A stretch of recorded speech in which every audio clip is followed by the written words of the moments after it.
screen recording to help you with this document that I'm sending you for your CDA verification visit. You'll see up here is my PD specialist number, P97858240, and that's the number you should enter when you request the date and time. And then I will respond to it. So the first thing you need to do, though, is share this document with your director. So if you look down below, there's a spot where they fill in their name and the center and your name, and then they sign it here or print their initials and date it, and then just send it back to me. So I just want to make sure that they have read this and they understand what's required on their part. And the CDA requires me to do this, so I have to check this off when I go through the process of setting up your visit. I have to check off that the director has approved all of this. So here's how this goes. Once you get your director to send me that email, then also you can enter the date and time that I've sent you.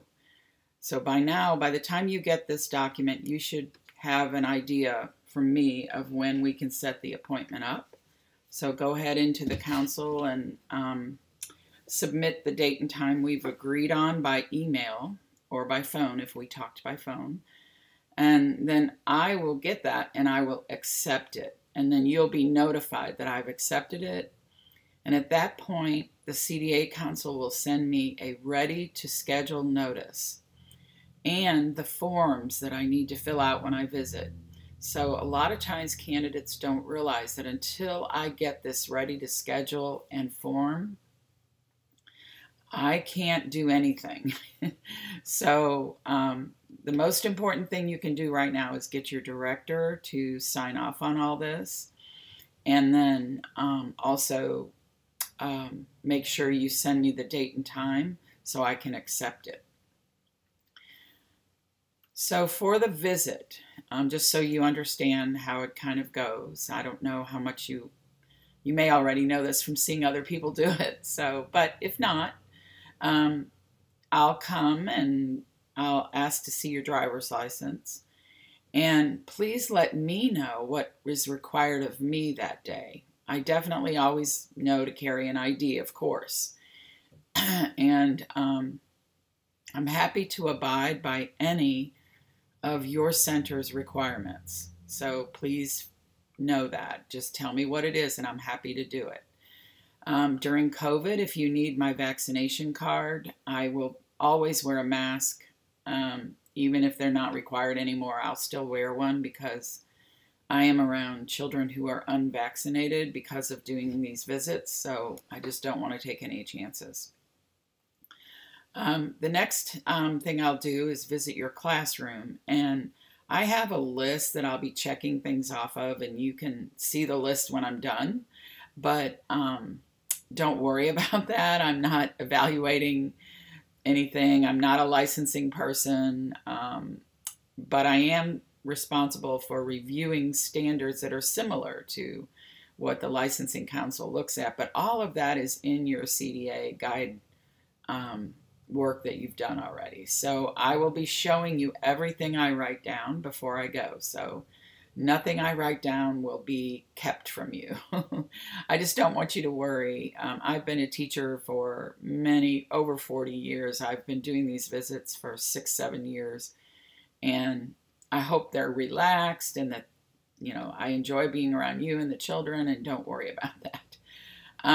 Your supervisor will need to provide you with a substitute when I am finished with the observation. So that process usually takes about a half an hour for us to discuss the visit, and then I have some questions I have to go over with you. If I have not received your binder yet, I will need a place to go over that for at least 45 minutes probably.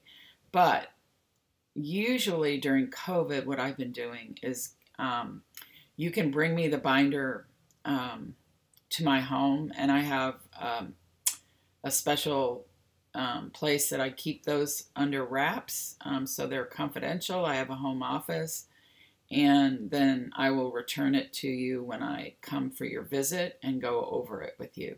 That really is the best way to do this right now, because it means I'm in the center for less amount of time, which during COVID and all going on seems to work out best.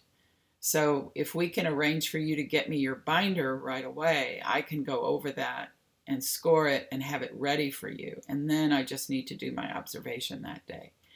So when I visit, I'll talk to you about the visit, the observations, the binder, and then I'll submit my findings to the CDA, which you will already know. So you won't be surprised by this. I will be sharing that with you that day. I just want to assure you. When I observe in your room, I'll be looking at basically how you're interacting with the group, and that there's obvious signs that you've been doing the work that's represented in your binder. That's all. It's not a big deal. I don't want you to be worried or nervous about it. I'm a grandma too, so don't worry. I've seen all kinds of things from kids. I just don't want my candidates to feel nervous. And if the children are, having a hard day that day, then that's what we get. So don't worry. I will not. That's not something you can control, and I know that. All you can do is control your own response to it, which I'm sure will be fine.